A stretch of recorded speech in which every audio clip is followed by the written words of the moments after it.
বসতে পারি? তোমার পাশে বসতে এখন অনুমতিও চাইতে হচ্ছে। কেমন আছো? ভালো আছি। এই রেস্টুরেন্টে বসতে বসতে আমি বিরক্ত।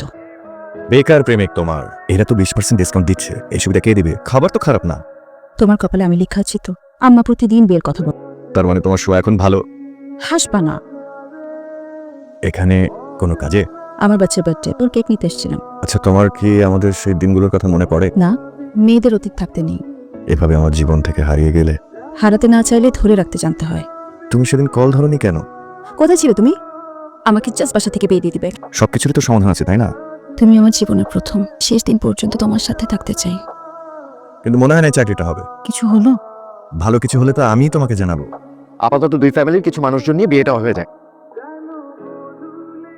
এই ফোনটা ধরো হাসান।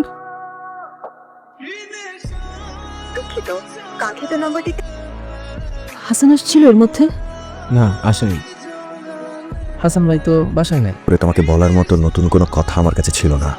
চাকরি পাচ্ছি না, এই এক কথা কয়বার বলা যায়? তাই মোবাইল বন্ধ করে রেখেছিলাম। জেদ করেছিলাম চাকরি পেয়েই তোমাকে কল করব। করেছিলামও। হ্যালো ভাইয়া, সামিয়া কোথায়? একটা খুশির সংবাদ দেওয়া ছিল। আমারও তো তোমাকে একটা খুশির খবর দেওয়ার আছে। আপনি আগে বলেন। আজ সন্ধ্যায় সামিয়ার বিয়ে হয়ে গেছে। প্রথমবার আমি অনুভব করলাম, কারণ সবকিছুর পরও তুমি আমার প্রথম প্রেম। কিন্তু তোমার কাছে এই প্রেম মূল্যহীন। সুখে থাকো, ভালো থাকো। আপনার কেকটা রেডি। আপনি প্যাক করে গাড়িতে দিয়েছেন।